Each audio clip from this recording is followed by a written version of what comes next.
this unit, I'm going to emphasize time. Now, previously I talked about planning, getting things ready, having enough time. But now what I'm going to talk about is your video length. And when I say length, from the beginning to the end, how much time is it?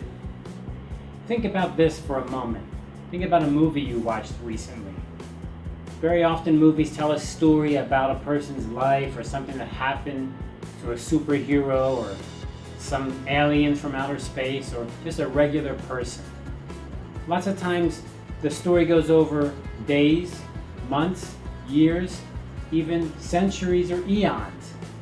So the amount of time being represented can be very large. That's all presented in a very short space in the movie theater, which is like, 90 minutes, 120 minutes, 2 hours usually is maximum. So think about that for a moment. A lot of time being compressed into a very small time in the movie, and does it really bother you? No, I think it's easy for us to understand. We're used to this when we watch the movie. That time passes, jumps across time, things happen. What's happening there though is the filmmaker is compressing that story down. That filmmaker, he or she is not telling you every little detail, right? Think about when you're watching a movie and you begin to feel bored. What parts of a movie do you often feel bored during? Is it when people are talking and they're telling all the details and explaining things? Why don't you try an experiment and go on to YouTube and watch some videos and count how many seconds before you begin to get bored. I would say that you get bored quickly when the video is doing too much explaining. Like me right now, you're probably very bored. The longer something is explained, the longer that time takes, the more bored the audience becomes. And they just switch off. Like I said, today, everyone is easy to pick up their phone and be distracted. So a video really needs to be short. Now, this may be opposite of what you're thinking. You're thinking, well, I'm going to make a video and I want to make it explain everything, so I'm going to make a 20-minute video or a 30-minute video. And what I'm telling you is, when I say short, I mean really short. In the class that we're doing now, later I'm going to go over some student projects. And those projects were 2 possible times. 1 minute or half a minute. 60 seconds or 30 seconds. That was the time they had to tell their story. That was the time they had to make a video from beginning to end to present that. 60 seconds or 30 seconds. Now I picked 60 or 30 because it fits the commercial format for advertisers where they have 30 or 60-minute blocks. Now of course on YouTube advertisements can be different time lengths, it's not limited, but these to me seem like good lengths of time. It's really amazing how much you can tell in 60 seconds and even just 30 seconds. We're going to look at examples of that later. But remember, you want to keep it short. It doesn't help to tell a long story. It doesn't help to explain more. Your audience will actually learn less because you lose their attention. Now, one thing I want to point out is often when we write reports or book reports or research papers or we have to do a project for school, often we think, hey, longer is better. The teacher will see more pages, that's more impressive. But we know that in actuality, you're just filling up the space. Now, in a paper, people can just turn the page and skip through it. But in a video, people cannot really skip through it. They're stuck watching it. Of course, they can go forward, can't they? But you know what they're going to do? They're just going to skip the whole thing and go to watch another video because there's so many other things they can do.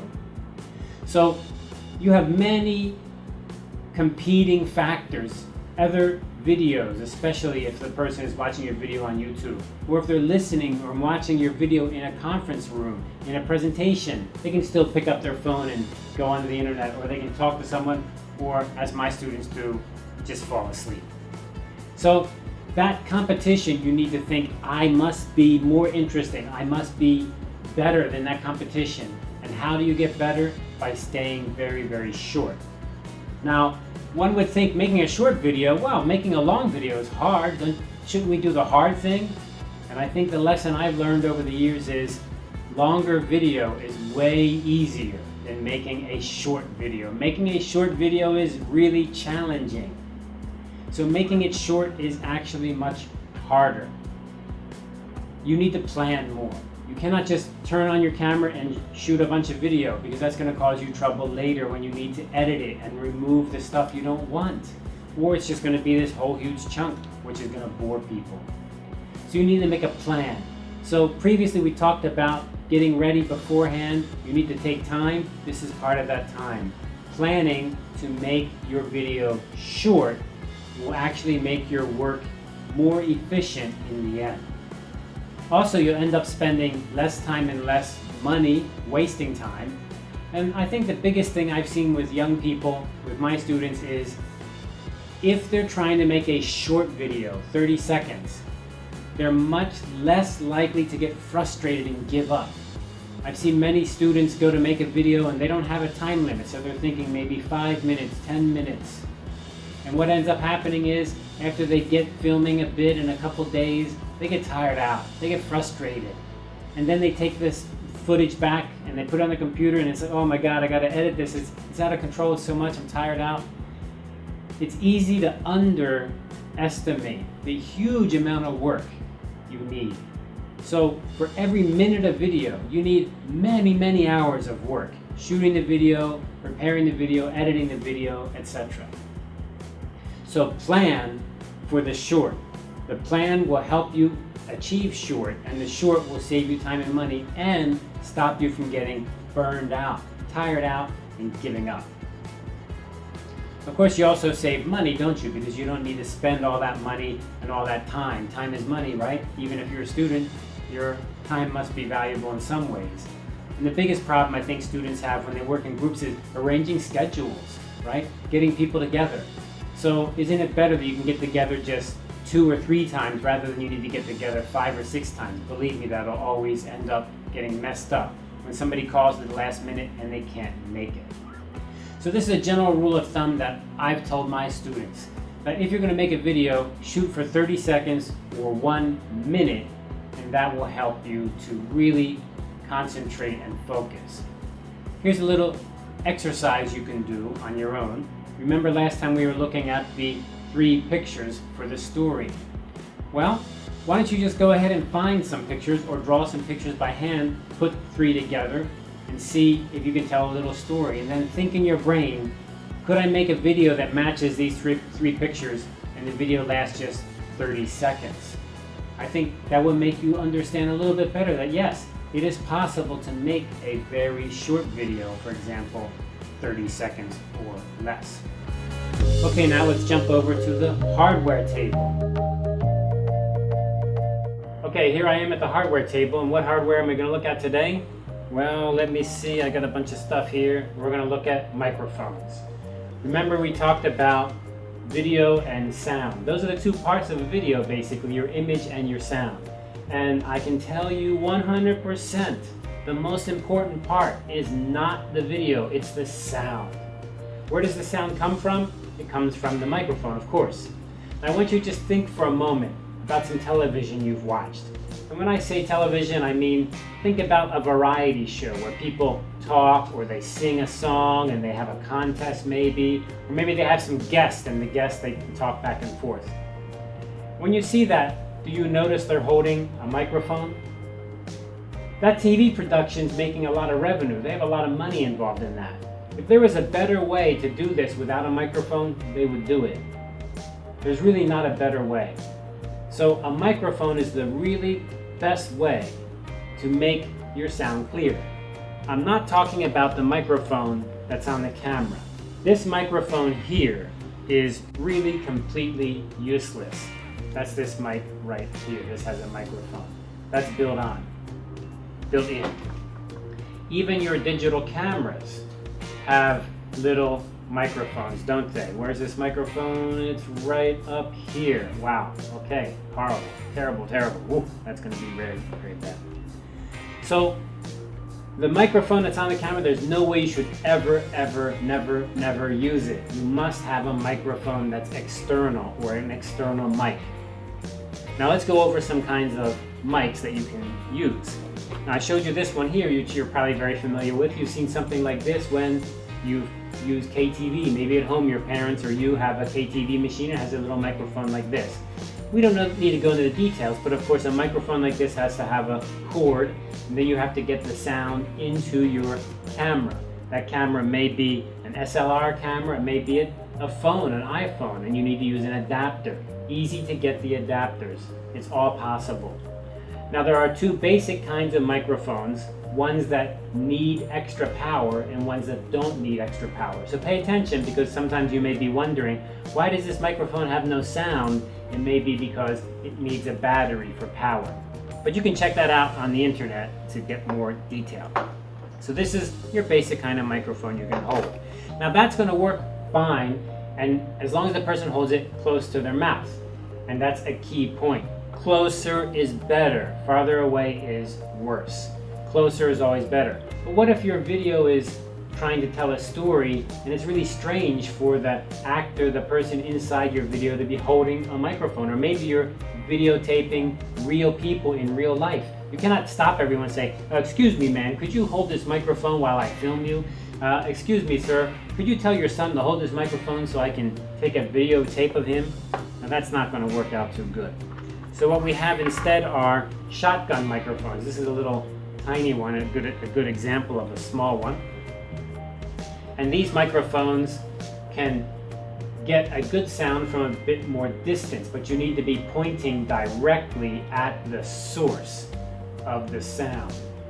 Again, when you get closer, it's always going to be better than compared to far away. I could use this microphone this close. It might be a little bit too hot, a little bit too close. Like this would still work fine.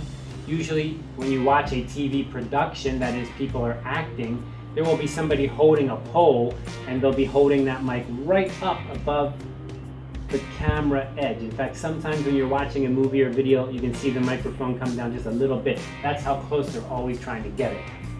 Now you can put this on the top of your camera, and in fact, you can buy add-ons to your SLR camera that can look something like this. So here I have my camera, and there's an attachment where this can go onto the top, and then I could actually use this shotgun this way, and this would be a good way to capture the sound. Now I do need to get this XLR cable into my camera, but I have an XLR to mini jack, 1/8 inch jack, and so I can just plug that in to the jack in there, and that'll work. So when you're on YouTube, sometimes you can see some people using this as a very common setup, and I think it's very effective.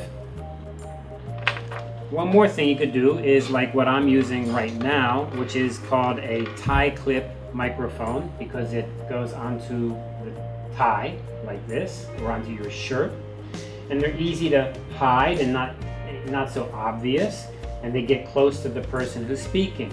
The problem is it's hard to put this onto a person's shirt, and then you have a long wire going back to the camera, because that's really what you need to do, attach it to the camera. So one solution to that is you can get these kinds of transmitters, and that is a transmitter and a receiver, and they will send the signal wirelessly through the air, but you do need to have batteries, and you need to have a matching set. Now this is a real cheap set I got at an electronics store. If you're in Japan, Taiwan, China, this stuff is very cheap, and you can get this easily. They don't work great, I have to say that. They're not like the greatest thing ever, but you can get the sound from a person clearly from a distance. Not super far, but the signal can travel maybe 10 meters without a problem, and you don't have to have a wire. You do need to monitor the sound. Now that is important. That means that while the sound is coming in, you need to use some earphones to make sure the sound is clear. Now you can put the earphones into this receiver or on your camera. Remember, we have this hook up here. You may also be able to have a jack for your earphones, and you can listen to the sound and make sure it's clear. Otherwise, you're going to end up recording. And then when you're all done, you go home, you turn on the recording, and there's no sound. You have no sound. You had no way to know. Okay, so those are some of the mics we have. And we've learned a few things. You need to carry all of your adapters. Remember the adapters from our first lesson, right? All of these adapters. Because you need to plug things together, get the wires together, and get it all into the camera. But once you've got that down, I think that you can get okay sound. The way to get good sound, though, remember, is mic close. Closer mic is better, always better. Or shotgun mic, as close as you can get, but just outside of the frame, you see? Just outside the frame, and you can get very good sound without people even seeing your microphone. So good luck with your mics.